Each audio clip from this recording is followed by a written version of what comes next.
Il s'agit de l'opération offensive russe la plus importante depuis 10 mois.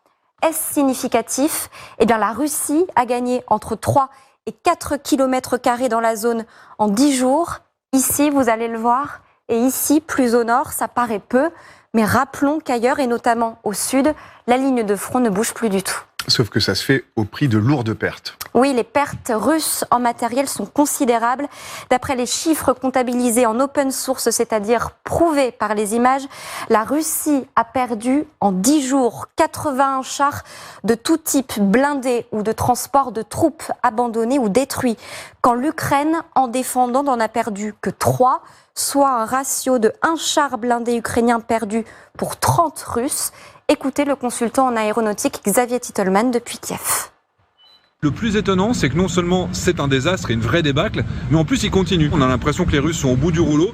Ça fait longtemps qu'on le dit, mais le fait qu'ils gâchent encore du potentiel en n'ayant absolument aucun résultat sur le terrain, évidemment, c'est incompréhensible d'un point de vue stratégique. Moscou paie très cher ces combats, d'autant plus que les Russes peinent à renouveler leur stock de véhicules. Cela donne aussi une idée des pertes humaines, 3 ou 4 fantassins par blindé.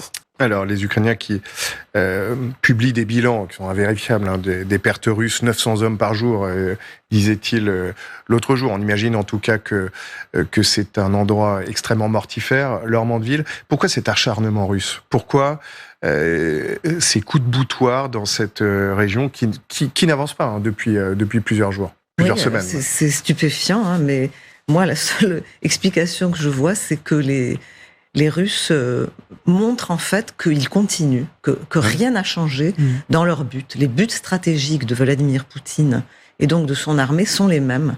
C'est-à-dire qu'ils ont l'intention de continuer la guerre et de la gagner. C'est-à-dire, je pense que penser qu'il y aurait une sorte de renoncement, où on ira vers une sorte de concession, même de territoire, moi je n'y crois pas du tout.